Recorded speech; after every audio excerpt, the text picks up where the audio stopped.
What's going on, guys? My name is Man and welcome back to Submachine Legacy, where today we'll be tackling Chapter 8, The Plan.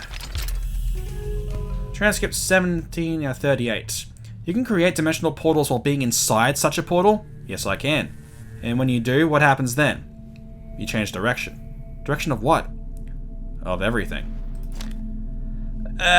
More seems kind of literal in this case because, see, we were supposed to be going from the 3rd to the 5th layer because, yeah, spoiler alert, the Winter Palace we were just in, it was on the 3rd layer, which is why it's so, derelict.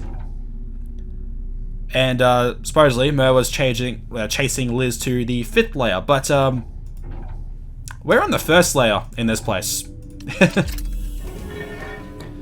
Not exactly a concept we're supposed to understand yet, but, again, benefit of hindsight.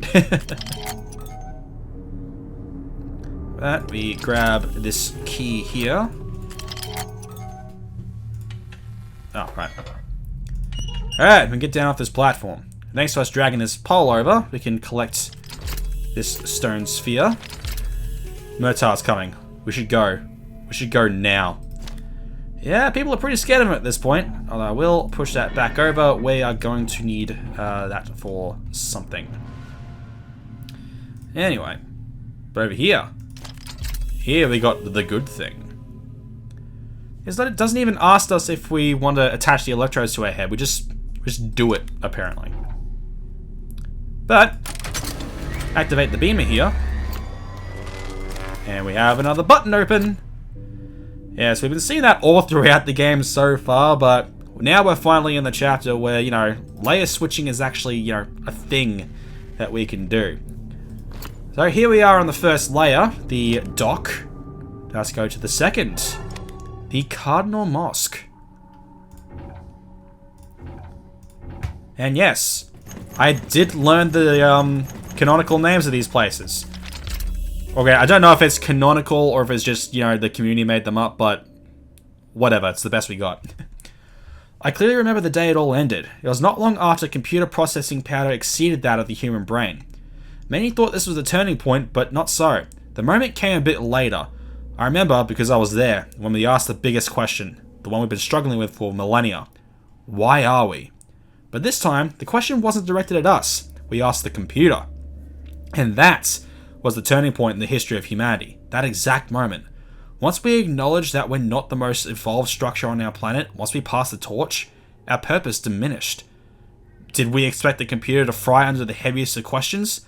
Of course. So you can imagine our surprise when this happened. The computer answered the question.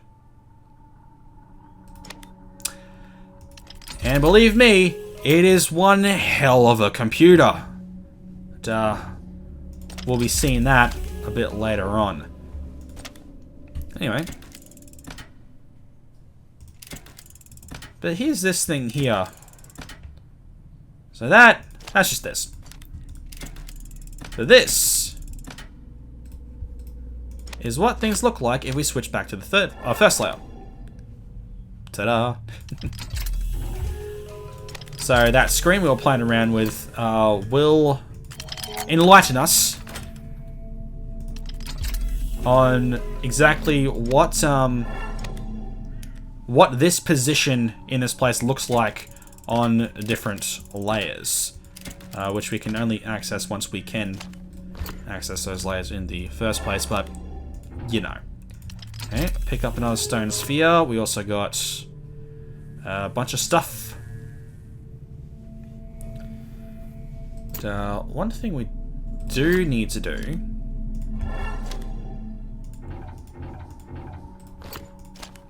head back to the 1st layer, and now try to travel to somewhere that we travel somewhere in this layer that we couldn't in the other.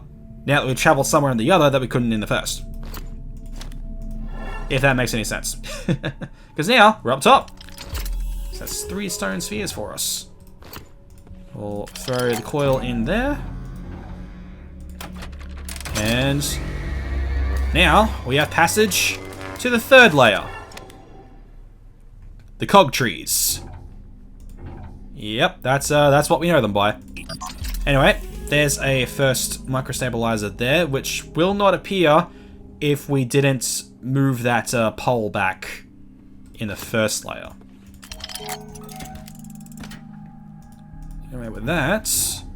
Cube! Again! Where are you? I'm standing right next to you. Can't you see me? No. Let's compare our geotags once more. Something's off. We're at the same location, but where are you?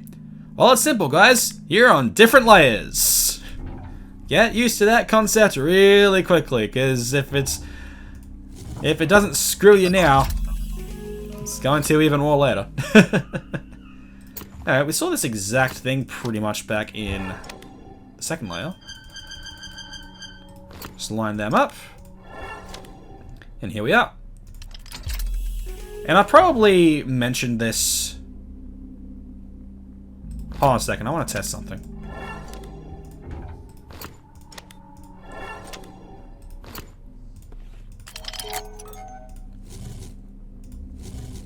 No, I can't just do that. Ah, alright, Skutnik, you got me. I don't know how much I really mentioned this, but I adore this layer switching mechanic in this game.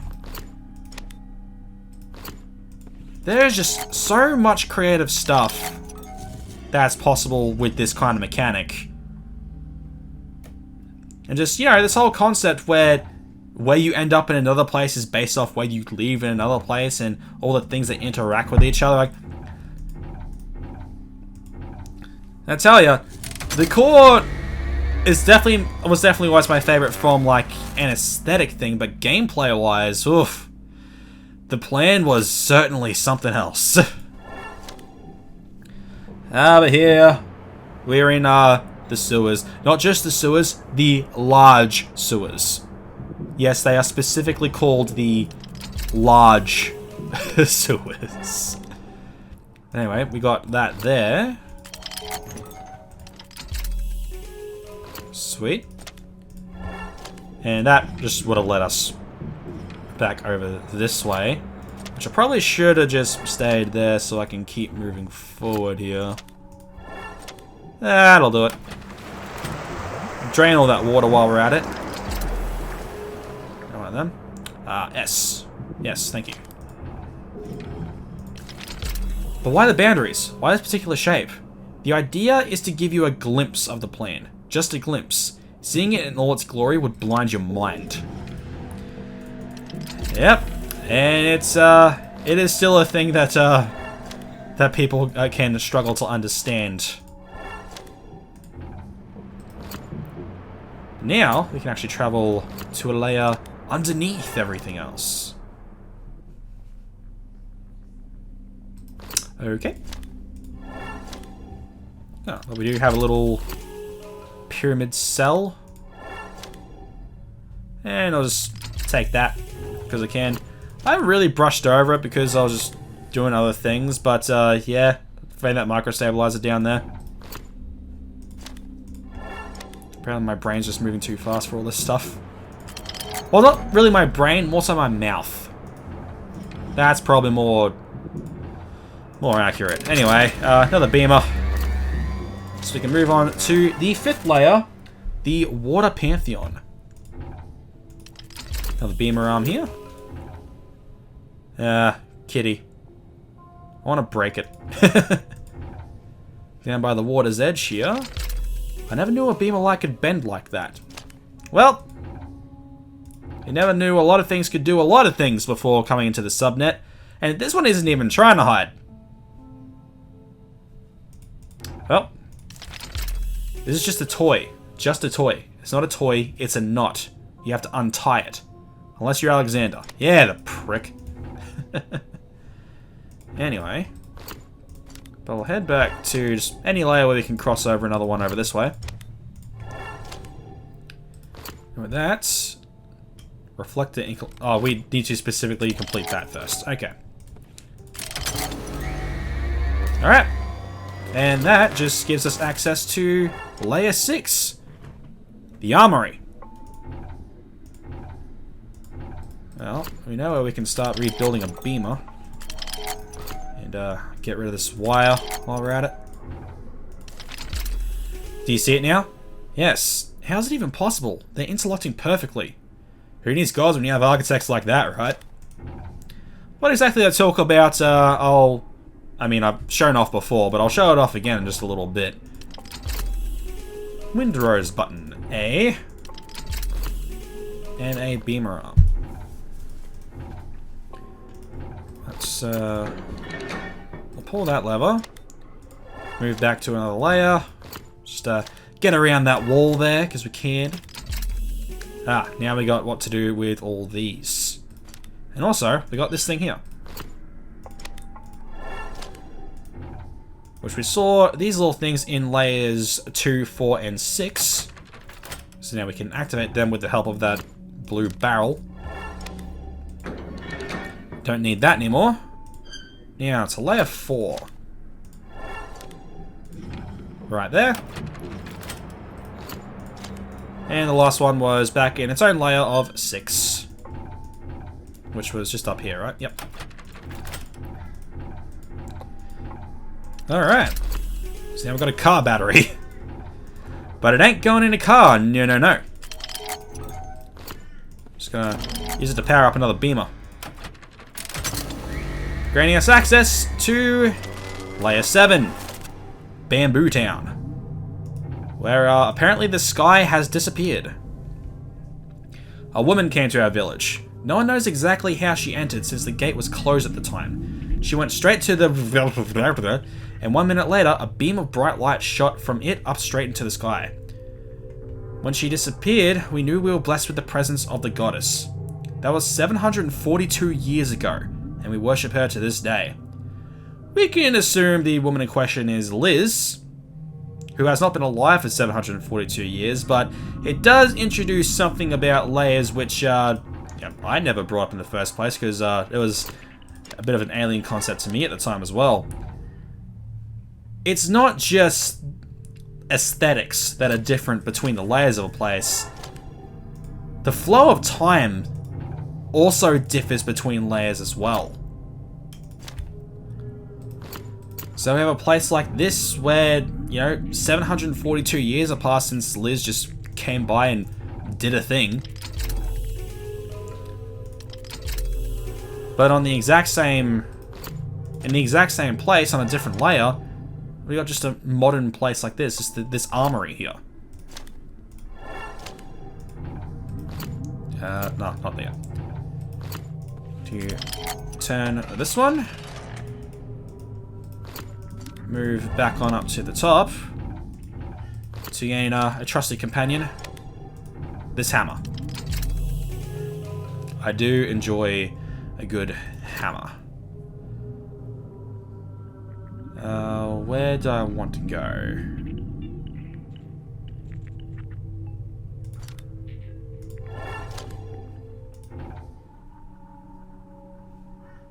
Well, actually, what I need to start doing is, I need to start dealing with these things. That's all the way up. That's not an issue. Twos. Was that underground or was that up top?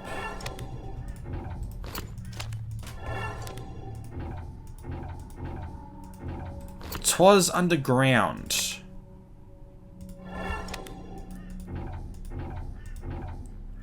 But threes is right here. Needs to go down by 1. Yeah, is there a thing I'm missing here? No. No, I'm thinking of something else. I'll head down to the bottom layer here. Wait. Was it over here or was it on the other side? It was on the other side, because of course it was.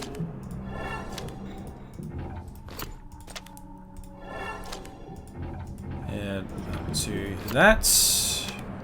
That needs to go in by 1.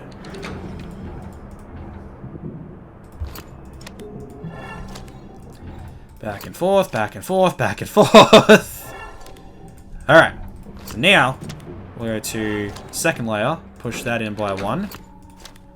Third layer, use our hammer.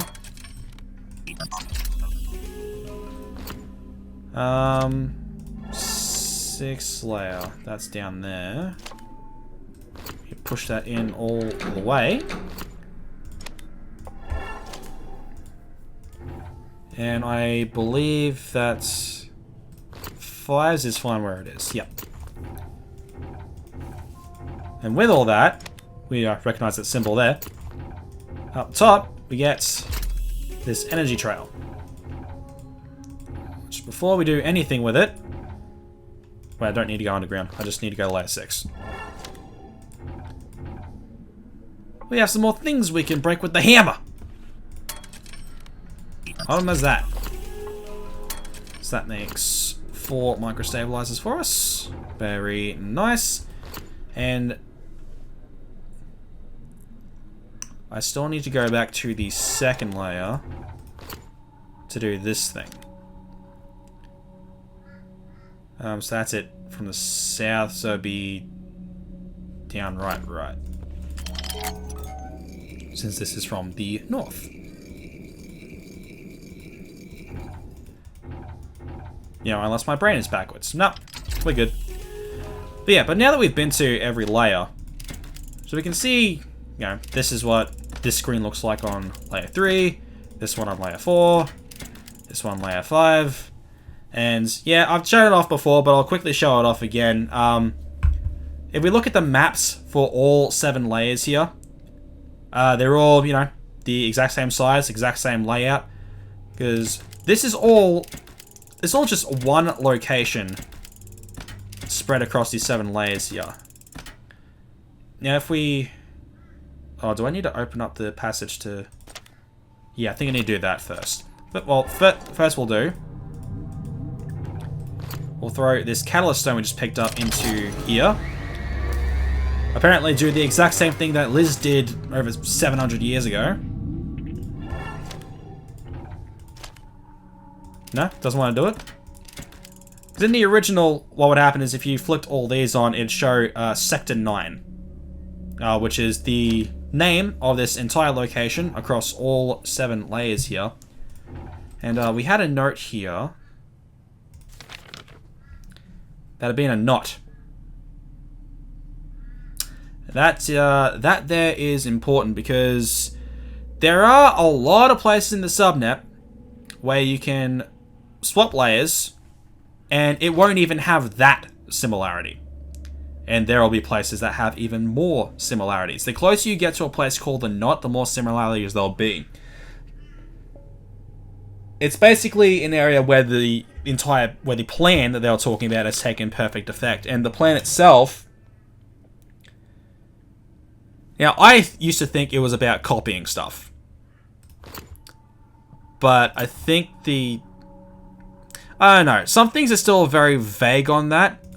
I'm not entirely sure it was about copying things anymore, but there was definitely a plan in place to try and create structures and areas that could exist on all layers at once without the massive differences. Why they wanted to do this? Beats me. Who the hell knows? But that's a large part of what they wanted to do. Which, unfortunately... Told you I wanted to break it. And with that, get our last microstabilizer. Unfortunately, again, that entire plan went awry because of the sudden expansion of the subnet into the outer rim, because it kept just creating and replicating more submachines at a faster rate than we could keep up with, and also the collapse due to Mer's Karma experiments just completely eradicating a bunch of space and matter and just corrupting everything that they knew. Yeah, but the idea is that there'd be a lot more places like this knot where, you know, things would exist across all layers at once, not just, you know, in terms of layout like it is here, but like we're going to see soon enough when we get to the temple. If Sector 9 is part of the knot, I think it's on kind of like the edge of the knot. Because again, the layout's the same, but everything else is not. So it exemplifies the plan to an extent, but is just not, doesn't quite exemplify its perfect effect. Unlike what we're about to see in this place, when we pick things back up for Chapter 9, the Temple. But, with all that out of the way,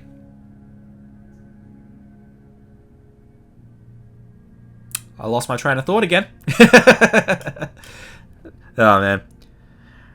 We're at the point of the series where a lot of stuff is being thrown at us. There's a lot of core concepts that need to be understood to truly understand the entire story of Submachine, and it's the point where it gets pretty complicated, but we're also at a point where, well, then again, we're not going to see a lot of stuff until a post-game either, because a lot of secret notes and everything that really expanded on this stuff even more, we're not going to see till the post-game, because they're in the secret areas that we need to use all the secret items for.